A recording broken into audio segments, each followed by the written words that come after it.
But what we can all agree on is that when we announced the dire wolves in April, when we announced the launch of woolly mammoth 4 years ago, we had kids and parents sitting at dinner tables talking about things like conservation, extinction, and those bringing those topics to the forefront of a discussion is really powerful. And for people who don't know colossal, I mean, give us the big benchmarks too. So woolly mammoth 4 years ago, dire wolf. We announced the dire wolf in April.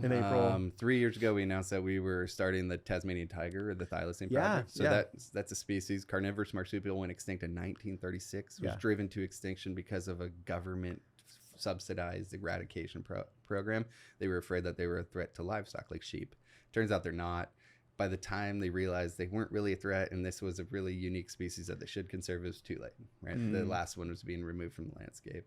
And I think I heard Ben was on Joe Rogan's show talking about some of this, but like, is it marsupial or is it like, so it wasn't even, I don't know, it wasn't as aggressive as maybe they were thinking. It looks like a dog or a wolf. Yes. And so people sort of had that same thing. And most of the settlers in Australia came from England, and the English and Western Europeans had mythologies about how evil and dangerous wolves were. So that just sort of translated into their people group too. But what happened when the Tasmanian tiger was removed from the landscape is suddenly there was no apex predator.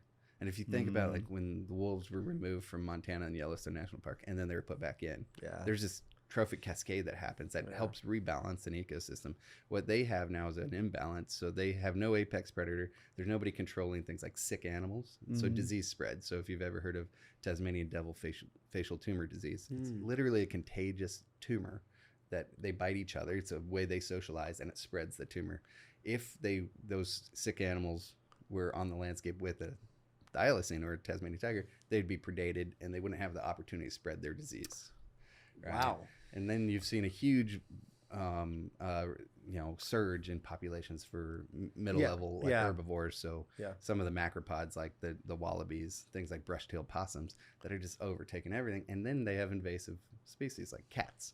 And Chief Animal Officer Grant. There he is. I like let's it. Go. Yeah. Well, the consequences and the domino effect of those decisions is really interesting to me too, because I think, second, third, fourth consequence. You just like hearing you explain that. I'm like, how do you're almost like not playing. This is this fear that you're like any little changes can change so much. Yeah. Right. So I think there's an interesting, like with the Tasmanian devil, it was like, took that out. Okay. All these second and third order consequences that they had not seen coming. I think about it. It's interesting from the colossal side. Like when you do bring back a species, what are those second and third order consequences? Yeah. What are those things that you have to think about, and how do you think about that? Because we took one out, and now if you put one back, right? What happens? There's still consequences, and that's like negative sometimes, but like there's still effects to all these things. And there's intended consequences, and there's unintended consequences. Yeah. And so one of the things we're responsible with, one of the things I'm tasked with, my team's tasked with, is this idea of sort of mapping that out. How do you model ecosystems in a really interesting way where you can begin to predict what those consequences would be, both intended and unintended. And so when we create a species, right, when the thylacine is back from extinction and we want to put it back into Tasmania, it's not as if you can just take it from the lab and drop it in Tasmania and say, Godspeed, go do your thing. Right? Let nature do its thing. You're like, this is a stage-gated, multi-generational process. It's really painfully slow. For somebody like me, I think, hopefully we could do it in my lifetime. Right? We can create the animals, but the rewilding part takes decades. So what you would do is you would have the animals in human care, like a zoo type of setting. Obviously not on exhibit, but we're talking about it's like heavy human intervention. World's experts on how to take care of those animals.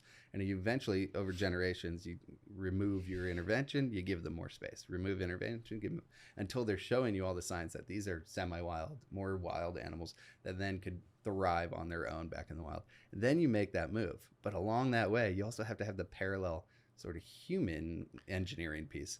How do I go to Tasmania and tell somebody there's going to be a 60-pound carnivore in your backyard now? Right? Most people have to warm up to that idea. And we see that right now. For that to... The wolves in the United States, right, after this amazing thing that happened in 1995 when we brought wolves back from Canada, put them into Yellowstone National Park, almost saved one of the most unique landscapes in America single-handedly by putting wolves back. I don't feel like I fully understand that story. I've heard some of that, and then the other part is they've done this in Colorado. I remember they kind of got into that a little bit too. But tell us the Yellowstone side. Right. Yeah, wolves were extirpated from Idaho, Montana, Wyoming area, that Yellowstone National Park area. Okay. And over years, you saw elk populations boom.